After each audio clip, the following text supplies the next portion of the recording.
चलिए, जो भाग 1 है इतिहास का, भाग 1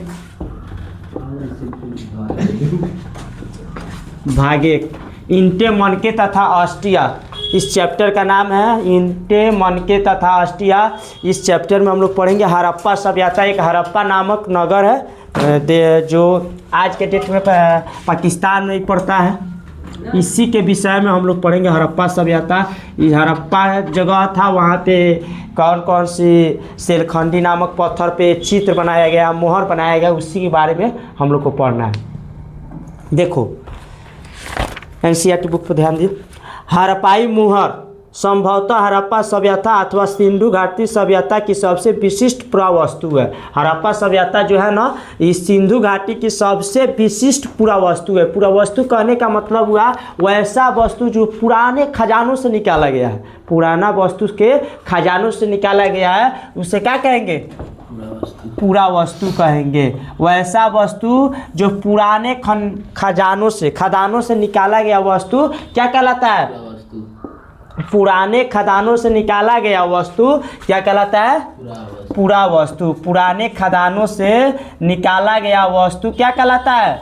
खदानों से निकाला गया वस्तु पुरावस्तु कहलाता है। क्या कहलाता है जी? निकाला गया वस्तु पुरावस्तु कहलाता है। कोई दिक्कत?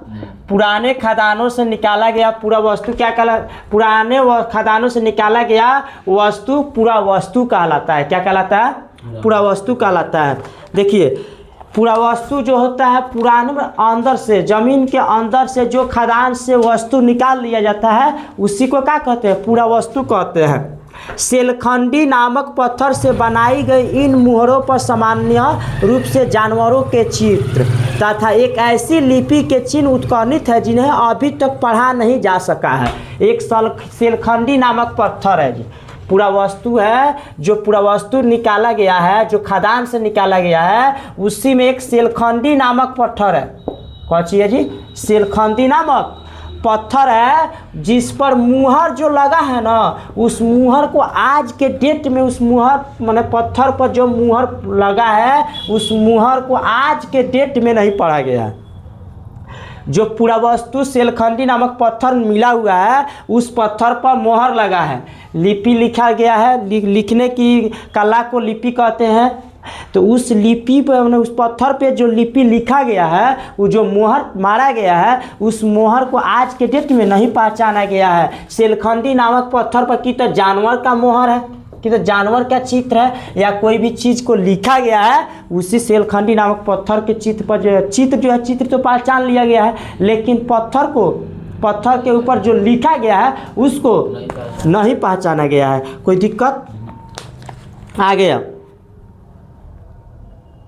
जिन्हें अभी तक पढ़ा नहीं जा सका है, फिर भी हमें इस क्षेत्र में उस समय बसे लोगों के जीवन के विषय में उनके द्वारा पीछे छोड़ी गई पुरावस्तुओं जैसे उनके आवासों, मृत भांडों, आभूषणों, औजारों तथा मुहरों, दूसरे शब्दों में पुरातात्विक साक्ष्यों के माध्यम से बहुत जानकारी मिलती है। अब आता है पुरातात्विक। जैसे पुरावस्तु है वैसा ही एक टॉपिक आया है पुरातात्विक। क्या आया जी?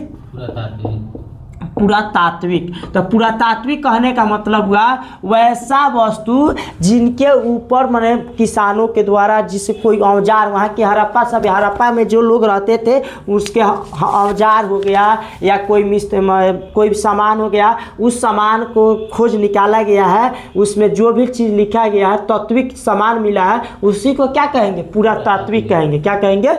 पुरातात्विक कहेंगे। उससे पुरातात्विक से हड़प्पा सभ्यता के बारे में बहुत सारी जानकारी मिलती है। कि मान लीजिए बैल, जैसे पुरातात्विक में बैल का चित्र मिला है, तो इसका मतलब वहाँ पे किसानी भी लोग करते थे। अगर मान लीजिए हाथी का चित्र है तो वहाँ पे हाथी को पोसा जाता था। मान लीजिए हल का चित्र मिला है तो हल, इसका मतलब हल से खेत जोता जाता था। या कोई भी कलाकार का चित्र मिल गया तो कलाकारी भी होती थी, सांस्कृतिक कार्यक्रम भी होता था। कोई दिक्कत? आइए आगे हम देख रहे हैं जिस शर्त, स्थान और समय। जो हड़प्पा सभ्यता का शर्त क्या है और स्थान क्या है, समय क्या है, इसको देखा जाए। हड़प्पा सभ्यता का शर्त, स्थान एवं इसका समय, इसको हम देखेंगे। हड़प्पा सभ्यता का शर्त क्या है, स्थान क्या है और समय क्या है। तो देखिए,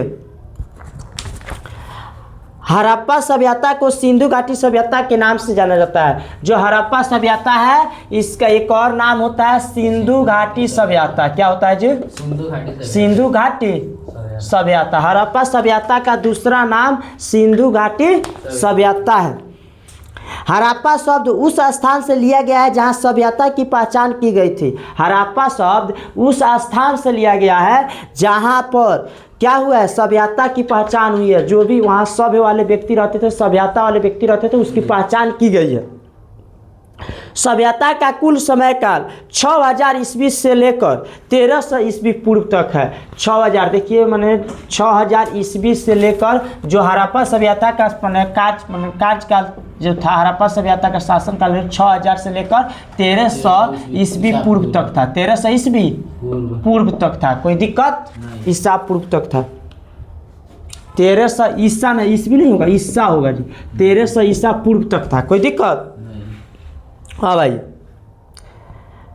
प्रारंभिक चरण जिसे 6000 ईसा पूर्व से 2600 ईसा पूर्व तक की प्रारंभिक हड़प्पा कहलाती है। 6000 ईसा पूर्व से लेकर 6000 ईसा पूर्व से लेकर 2600 ईसा पूर्व को क्या कहते हैं? प्रारंभिक हड़प्पा कहते हैं। 6000 ईसा पूर्व से लेकर 2600 ईसा पूर्व को प्रारंभिक हड़प्पा कहा जाता है। क्या कहा जाता है? प्रारंभिक हड़प्पा कहा जाता है। प्रारंभिक हड़प्पा कहा जाता है। सभ्यता का एक प्रारंभिक चरण है सभ्यता का शहरी चरण, जिसे परिपक्व हड़प्पा कहा जाता है, जो कि सबसे समृद्ध चरण है। सभ्यता का पतन 1900 ईसा पूर्व के आसपास शुरू होता है। जो सभ्यता का पतन शुरू हो गया, हड़प्पा का मैंने शुरुआत हुआ 6000 ईस्वी से 1300 ईस्वी तक चला, लेकिन 1900 ईस्वी में इसका पतन होना शुरू हो गया। 1900 ईसा पूर्व में क्या हुआ? पतन होना शुरू हो गया। किसका? हड़प्पा सभ्यता का पतन होना शुरू कब हुआ? तो 1900 ईसा पूर्व में शुरू हो गया। 1900 ईसा पूर्व से 1300 ईसा पूर्व तक के पतन के चरण को उत्तर हड़प्पा कहा जाता है। 1900 ईसा पूर्व से लेकर 1300 ईसा पूर्व को क्या कहा जाता है? उत्तर हड़प्पा कहा जाता है। उत्तर हड़प्पा कहा जाता है। विशिष्ट हड़प्पा मिट्टी के बर्तन, ईंटें, पक्की और कच्ची और अन्य वस्तुएं जैसे मुहरे, बाट, मोती, तांबे और कांस्य की वस्तुएं, विभिन्न प्रकार की टेराकोटा वस्तुएं हड़प्पा क्षेत्र के अलावा अफगानिस्तान, बलूचिस्तान, सिंध और पाकिस्तान के पंजाब प्रांतों से पाई जाती है। मैंने कह रहा है हड़प्पा सभ्यता का जो मैंने तत्व है वो पाकिस्तान से, पंजाब से, बलूचिस्तान से, अफगानिस्तान से, वहाँ पे ईंटा, और ईंटा जो है कांचा या पक्का या बर्तन, ये सब चीज़ मिला हुआ है। कहाँ से? कि तो पाकिस्तान से मिला है, या बलूचिस्तान से मिला है, या अफगानिस्तान से मिला है, या कहीं किसी भी जगह से मिला है। हड़प्पा सभ्यता का वस्तु मिला हुआ है।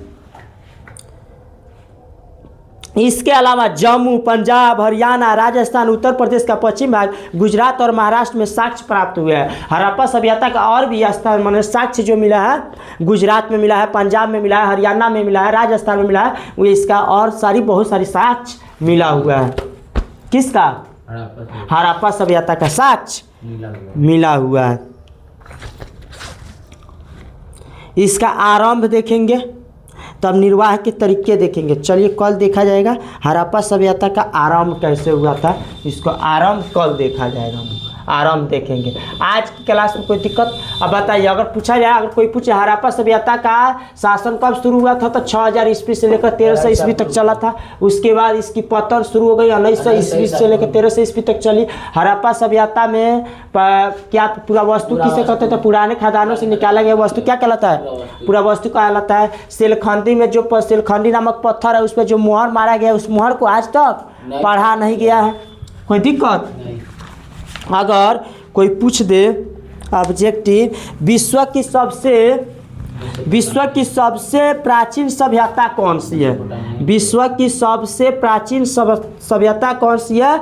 तो मेसोपोटामिया सभ्यता। मेसोपोटामिया सभ्यता जो है विश्व की सबसे बड़ी प्राचीन सभ्यता है। विश्व की सबसे प्राचीन सभ्यता कौन सी है? तो मेसोपोटामिया। विश्व की प्रथम नगरीय सभ्यता कौन सी है? विश्व की प्रथम नगरीय नगर वाली सभ्यता कौन सी है? तो यही है हड़प्पा सभ्यता। विश्व की प्रथम नगरीय सभ्यता कौन सी है? तो हड़प्पा सभ्यता है। कौन है? हड़प्पा सभ्यता। सिंधु सभ्यता को हड़प्पा सभ्यता क्यों कहा जाता है? तो सिंधु सभ्यता को हड़प्पा सभ्यता इसलिए कहा जाता है क्योंकि हड़प्पा सबसे पहला खुदाई स्थल था। हड़प्पा जो था सबसे पहले क्या था? खुदाई स्थल। अगर कोई पूछते हड़प्पा सभ्यता को सिंधु घाटी सभ्यता क्यों कहा जाता है तो क्या बताइएगा? क्योंकि हड़प्पा सभ्यता सबसे पहला क्या था? खुदाई स्थल था। क्या था? खुदाई स्थल था। कोई दिक्कत? चलिए अगला इसको याद करके आइएगा, इस सब याद कर लीजिएगा लोग।